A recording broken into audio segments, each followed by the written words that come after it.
What's going on, guys? I'm Gloom, back here bringing you the best moments from the GeoGuessr World League each week. Nah, I'm just kidding. Guys, we're just on my personal channel. Today, I thought I'd make my own little personal recap of the GeoGuessr World League. More casual, different than those official ones on the GeoGuessr website. This is just going to be me talking about my thoughts, how it all went, some things I thought went well, things I thought possibly could have been done differently, some surprises, some of my favorite moments, things like that. So come chill with me. We're going to talk about the GeoGuessr World League.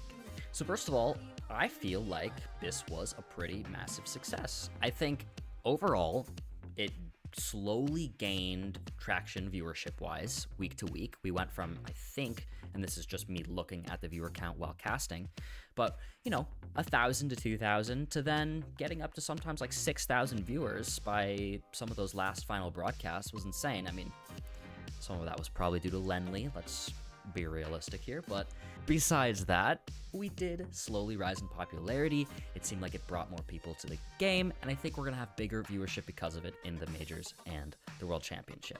On top of that, content-wise, I do think we had some really great content. From a viewer perspective, I think things were really fun to watch. There was a lot of really amazing matches. I mean, you were getting world-class matches every single week. Some of the best players in the world. You're getting fun rematches from old events, things like that. So I think content-wise, very fun.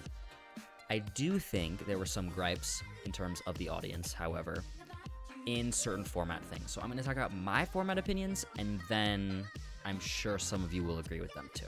So first topic I want to talk about is season length. Now, I personally am in a place where I believe the season length was good, but some of the players definitely didn't love it.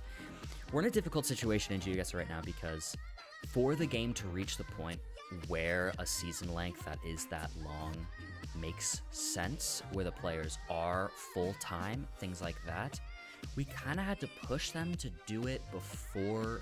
I also say we, like I'm part of the team. Blood thinks he's part of the team.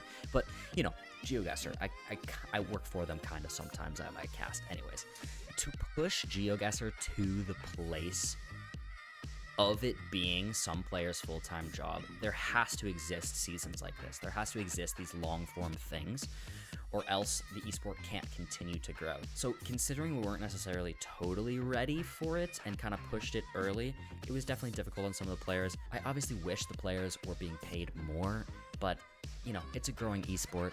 These devs didn't plan to have an esport when they were in college and created a browser game. You know what I mean? They're doing their best, they're figuring it out, but they're really trying to push it to that level where it is big enough to grant a 21-week season.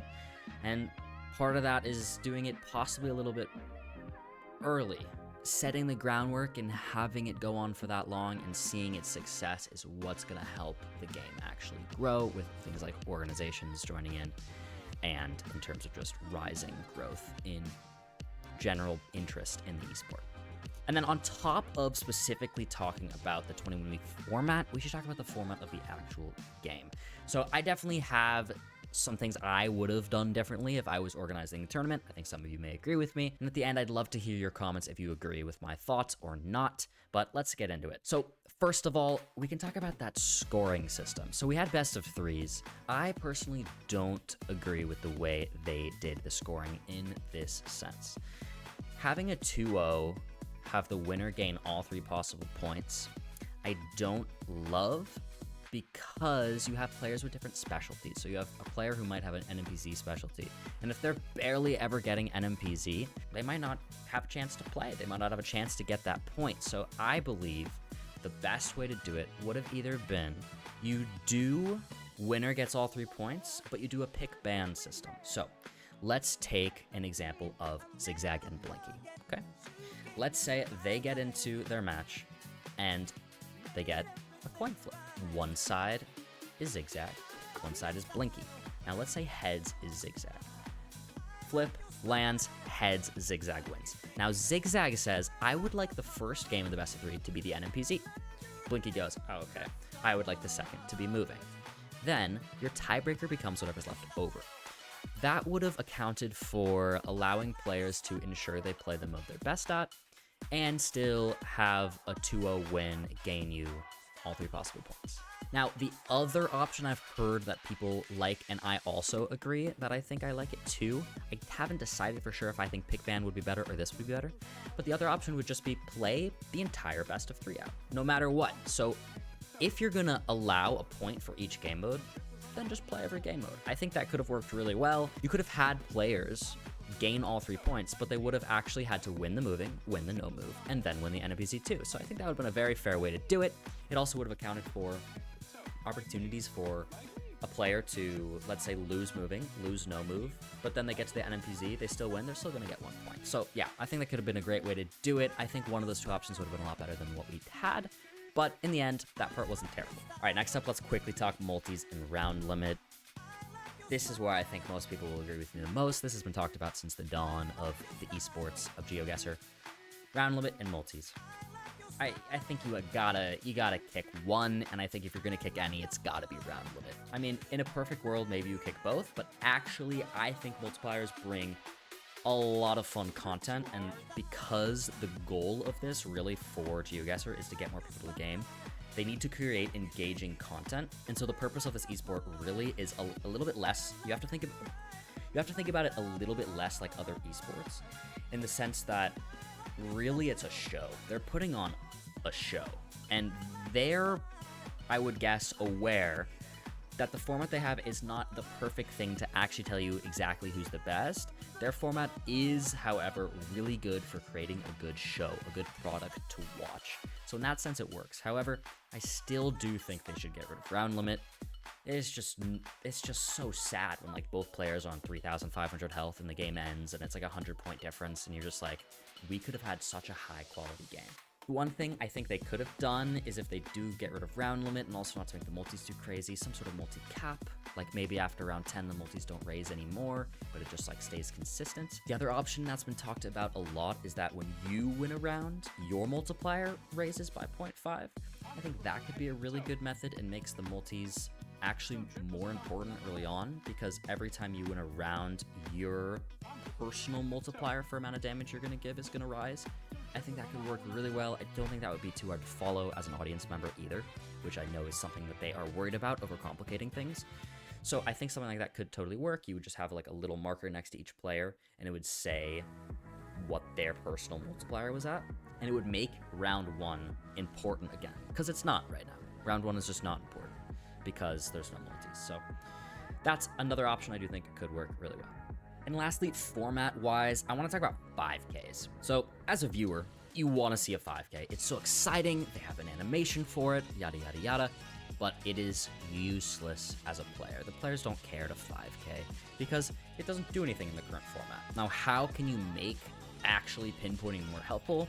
I've heard a couple different options thrown around. I don't know exactly what the best fix would be, but I just think it's worth noting from a general standpoint that as an audience, we hype up the 5K a lot. It's very important, but the players, when they're playing, they don't care about 5K.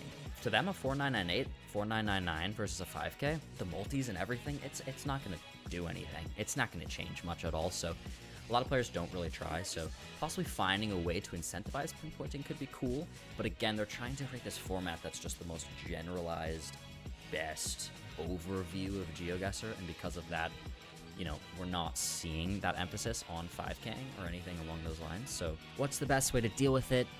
I don't know. The Moving Classic, hosted by Jake Lyons and myself for the final day, was probably the best format for a moving tournament so far. Whether or not you possibly bring something like that into like the moving section of the GeoGuessr esport officially, I'm not sure how exactly that could end up working, but for now, what they have works. I just wanted to at least make a little note about how I feel about the 5Ks, and just that I wish they were incentivized a little bit more. What that actually would look like, I'm not sure. I'd love to hear if people have thoughts. All right, so I also really want to make sure that we properly mention and go over the Dev and Rix situation. So if anybody doesn't remember or doesn't know, there were 2 players, Dev and Rix, who were in the World League at the beginning. But in the same week, both of them, it was announced that they were now out of the league. Dev resigned and Rix was kicked due to, quote, multiple league rule violations. I don't really know exactly what happened. To my understanding, he wasn't showing up on time and stuff like that, so I believe he just got kicked, but don't quote me on that, I'm guessing. And, you know, things like this can happen. I think they should have expected, or at least had a plan for something like this to happen. And whether or not they did in advance, I'm not sure, but I do know that when it did happen, I do not agree with the way they handled the point situation. So what they decided to do is they decided to say that every match that was played against one of those two players, the standings will stay as is. So if a player lost 0-2 to Dev, let's say, they got no points from that match. But what they did is everybody who hadn't played one of those players, each auto got the 3 points that were available in that match. So most players in the league ended up getting 3 or 6 free points. But then you had some players who lost to them who really would have benefited from those free points. How I believe they should have done it is I believe they should have just rolled it over and either said, okay, everyone who played them, we're changing that score to be a 2-0 for you. You're going to get three points. Or just subtract and say everybody gets a 0, even the ones who played and in the future, because it was so early in the league. Now, I know other leagues do stuff like this where the standings will stay, but usually that's only the case if you're at least halfway through. We weren't halfway through yet, so I don't really love the way this was handled. And I actually did some math I want to show you guys. So first up, I want to look at APAC. Dev beat Kent 2-0 early on in the league. Now, if Kent had been given those 3 free points, he actually would have ended up in 49 points, only 1 point away from Karania. And I believe this probably would have affected his attitude near the end, because he probably would have felt more like he had a chance to still qualify. But it gets even crazier. If we look over at EMA, and we consider the players on the bottom of EMEA, and we calculate what would have happened had they gotten the free points instead, while some of them had actually played against one or both of the 2 players, this is what the bottom of the EMEA leaderboard would have actually looked like, considering those players got those points. Lenley would have had 65 points, Pan would have had 64 points, Motto would have had 63 points, and then Malfunction 62, Trickter 60. So this would have like totally solidified that qualifications and made that crazy toss-up that we ended up having at the end actually much less of a big deal, because those free points would have just totally changed things up. But then finally, most importantly, Ocean Man lost to both Dev and Rix 1-2, so he only got 2 points. If he had actually just been given 3 free points in each of those matches, like most other players who didn't play them did, he would have actually had 4 more points, putting him at 50 points, 1 point above Orlando, and he actually would have qualified for the major.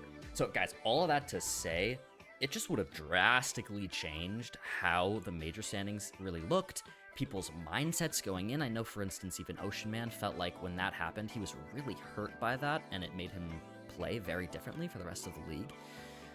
So I don't know. I think next year, we cannot have a repeat of that. There's need to be a better contingency plan if a player leaves or gets kicked, or multiple players leave and get kicked, because do not think this was the way to handle that. Okay, now I'd love to talk about some specific player thoughts, some surprises, exceptional performances, things like that. So first of all, I just want to go out and say, I think Karania was the unluckiest player in the entire World League. I don't think he deserved to not make it to the majors. I think if you look back at his matches, he had the most unlucky matches, if that makes any sense. I think if you just look at the way a lot of his matches ended up ending, a lot of the way his games would be lost, it was less about him lacking skill and more about the format not benefiting him in terms of getting multi-merchanted, things like that. So Karania, biggest surprise to me for a player not making it through. Staying on the APAC trend, Feneb was a really big and nice surprise for me. I didn't know anything about him going in, but I'm glad to see he made it. He's a really nice guy, musician, super just overall talented and smart dude. So really excited to see what he ends up doing in the future. Looking at the Americas, I would say no surprises here. If I had to predict at the beginning, this is basically exactly what I would have said.